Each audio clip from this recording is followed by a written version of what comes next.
This is my World Studies Module 6 Learner's Challenge. I chose Be the Teacher. First subject is imperialism. So imperialism is basically the taking over and controlling of foreign nations and their people.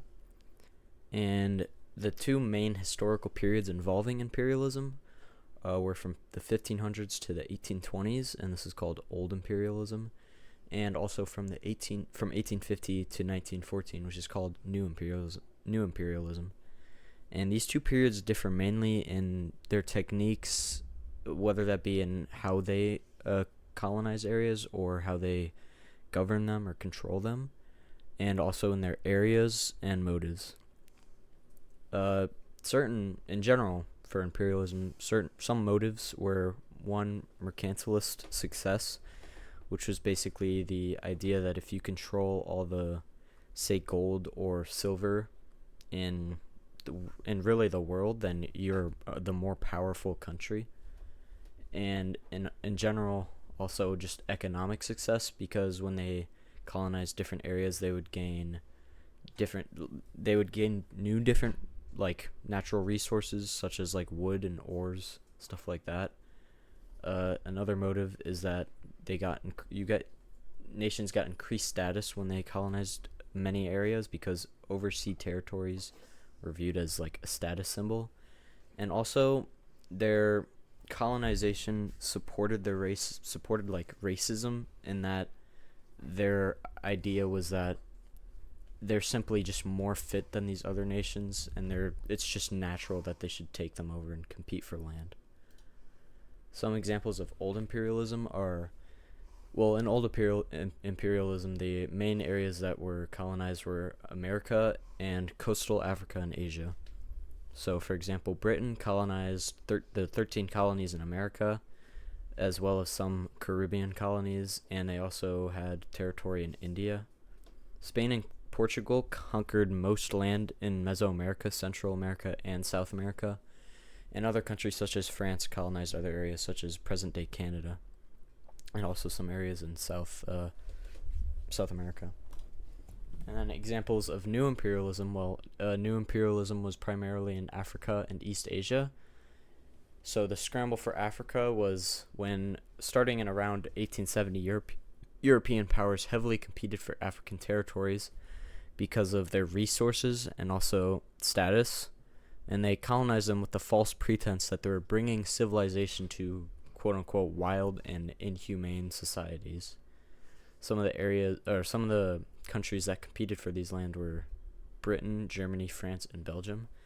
And then also in East Asia, countries such as Britain, Japan, and the Dutch conquered areas in East Asia, controlling them both directly and indirectly. An example of indirectly was Britain contributed to opium addiction in China, which weakened their economy, and so they were able to influence their economy and also benefit and profit off of them.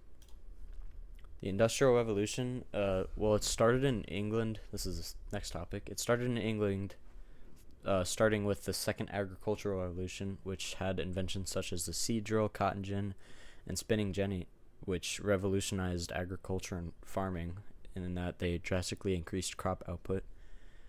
And the Industrial Revolution was expanded through industries such as mining, textiles, and as well as farming. It spread through small towns and cities that would adopt industrialization, because they grew quickly in both population and in wealth, because mainly their factories and mills provided jobs for many, even though they commonly had very bad working conditions. And this also quickly spread to the United States through Samuel Slater, who partnered with Moses Brown and developed many, like a factory civilization town, many of them in America, and also through Francis Cabot Lowell, who designed and created the first factories in America. And overall, the effect of the Industrial Revolution was economic prosper found through cost and labor efficiency in manufacturing and production. Some more effects of the Industrial Revolution was that through art, some painters depicted, well, these are the views on uh, Industrial Revolution.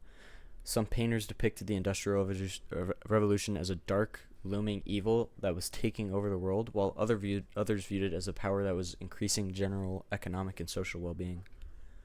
Many authors wrote about the inhumane conditions of those working in factories and mills, such as child labor, uh, proneness to diseases and stuff like that. And then in politics, the rise of machines and factory systems in which governments provided little regulation for the safety of workers, but from which many grew wealthy. This established differing views, which eventually sprouted into different political ideologies such as socialism and capitalism. Next topic is independence.